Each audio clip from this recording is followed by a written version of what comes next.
I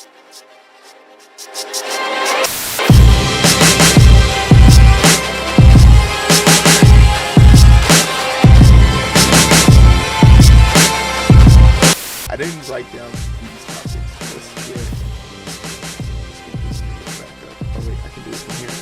Yes, yes. Alright. Now we want to talk about this. I want to talk about another extremely woke black man. I want to talk about T.I. Because I understand I don't have beef with T.I., but I do have beef with T.I. But it's because his story, or this story rather, talks about this guy right here. But they had to put T.I.'s face on it to get traction. T.I. had to make a statement. So I appreciate T.I. for doing that. That's how you use your platform, black people. You support people like me. But more importantly, you use your platform in accordance that it will actually benefit your people. And this dude, from what I gather from the video, his name is Steve, which is the black man in there. And just to give you context, because I'm pretty sure if I play this video now, it's been claimed by somebody. But basically, this black man and his wife went to eat sushi. And this hit home for me. Because if you know me, you know I love me some goddamn sushi. I am Steve. Steve is me. And sushi was denied. Steve is better than me. Because all of these motherfuckers would have had to prove. I was just about to say something so racist. I was going to say something so racist just now. But these motherfuckers, somebody in that room was going to have to prove to me that they learned martial arts. Because I was fighting. And I was going to fight everybody. But Steve is better than me. And excuse me for being racist, but you got to be able to call yourself out. Steve and his wife went to go eat at some high-end sushi bar. And for all you people that don't know, for all my demographically declined individuals, I'm not hazing you. It's understandable. It's not your joint. Georgia might be red, but Atlanta is black. Haha, you thought I was going to say blue. Atlanta is black. Black people run Atlanta.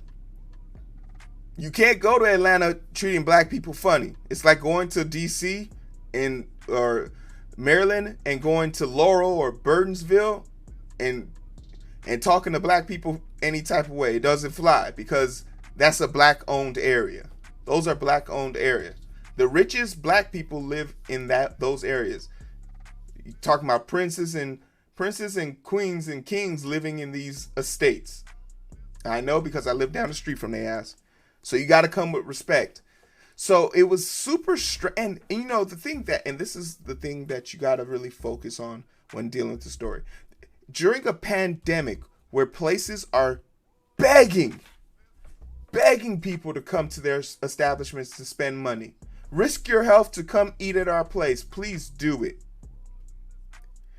It's still proof that even if you do, they're going to find a way to discriminate against you.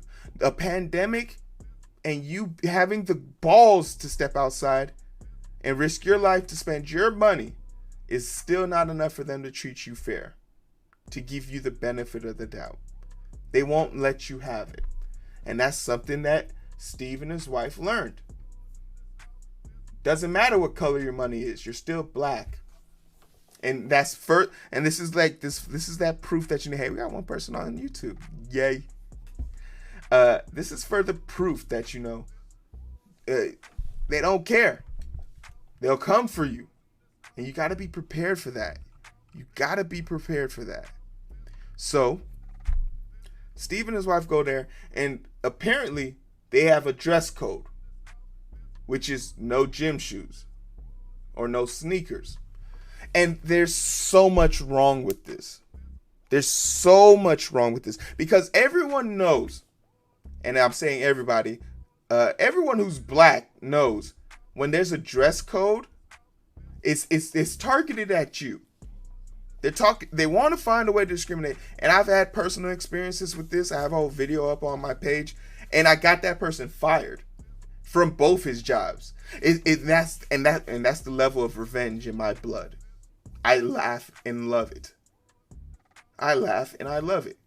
I got him fired from both his jobs because you don't deserve. And it's just the thing that and when I remember him apologizing, I just remember him saying, "I was just doing my job," and I immediately referenced the 1960 or 1934, whenever the fucking Nazi war was over, World War II, when they captured some of those Nazi soldiers and they interviewed them and asked them right before they put them to death, "Why'd you do it?"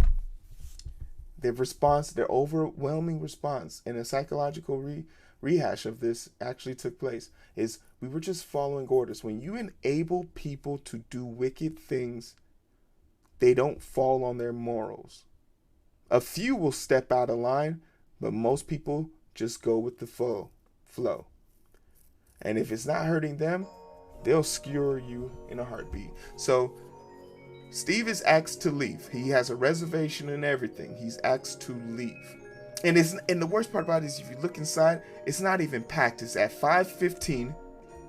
Prime time for them to be getting numbers in. It's 15 minutes into 5 o'clock. And the bar is empty.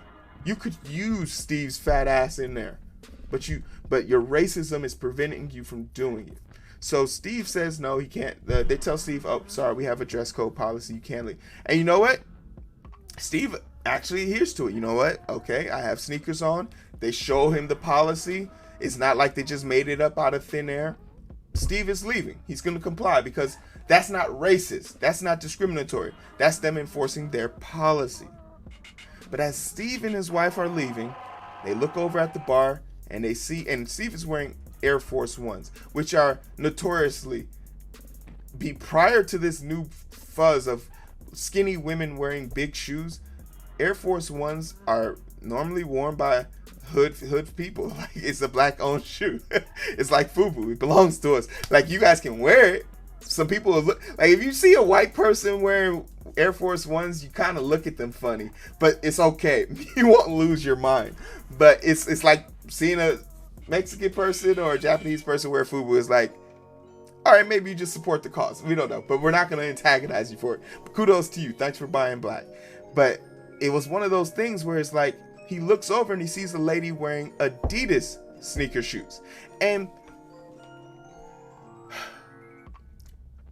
this is, all right, this is normally a safe space for all my black people, but I'm about to give white people in this space also. I'm going to give you guys entry into this. You can use the words I'm about to let you say and use them amongst your friends. You can use these next few words freely. This is your disclaimer, and once the disclaimer's over, you can't say nothing after that. You go back to being a viewer. Don't say nothing else I say, okay?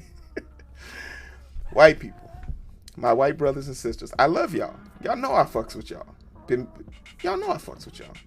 But when someone points at you as a justifiable reason for them being discriminated against, it is your civic duty, if you have a black friend, if you claim to be an ally, to stand up and acknowledge the bias, to acknowledge the discrimination, to adhere to the rules that they've set. Make them eat their words. But this white woman refused to even engage the conversation. She would look over her shoulder, but she wouldn't engage. She had the power to immediately step up and say, "Hey, I am wearing sneakers, so maybe you can let us both slide." And then you have a situation where it's the people versus the establishment. But in this situation, it was just the black guy versus the establishment. We are always going to be stronger in numbers, and the numbers don't rely on color. That Karen should have stepped up. If there was ever a time for us to need a fucking Karen, it was right then and there. And you let us down, Karen. You let us down. All right, disclaimer over. Don't. Nothing else I say should be repeated.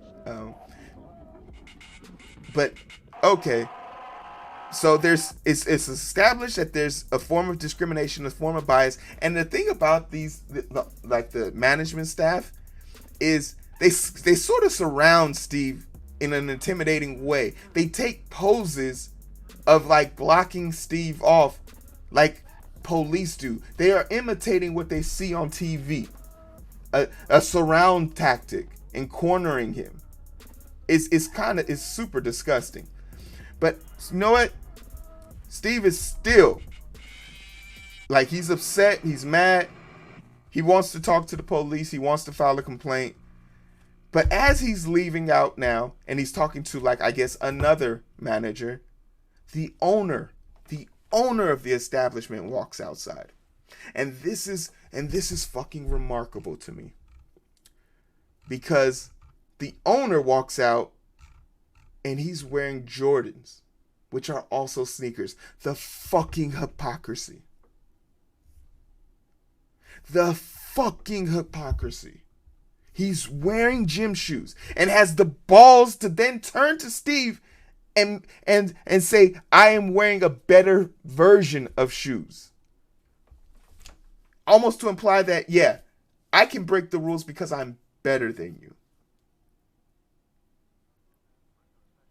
It's your house. Cool.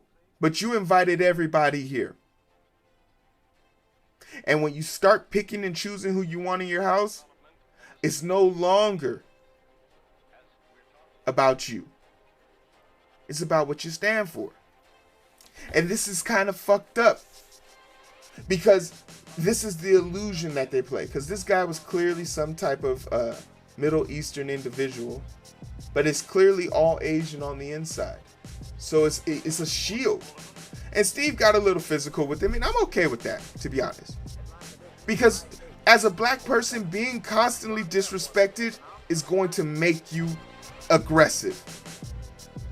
There's only so much we can fucking take before we start getting aggressive. You can't go to your oppressors and ask for freedom. Can I have some more? It doesn't work like that. It does not work like that. So eventually, and the police never show up. Local security guards break it up, and it's kind of funny because the black security guard, he plays this like sort of like this old shuck and jive type security guard, like, excuse me, he separates both parties. He does his job, but it was just kind of funny how they had this very black moment at the end. Him, Steve, and the security guard, like, bro, I'm trying to tell you how I feel. Like, it was just so funny to hear that, because Steve was hurt, man, and I would have been hurt too. Like, when I get angry, I can bring myself. I have no problem crying, but when I start tearing up around you, and if my aggression is pointed towards you, that person's in danger.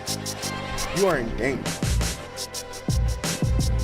So that's this story. And it's just like, it's just sad, really. That's what it comes down to. And let's go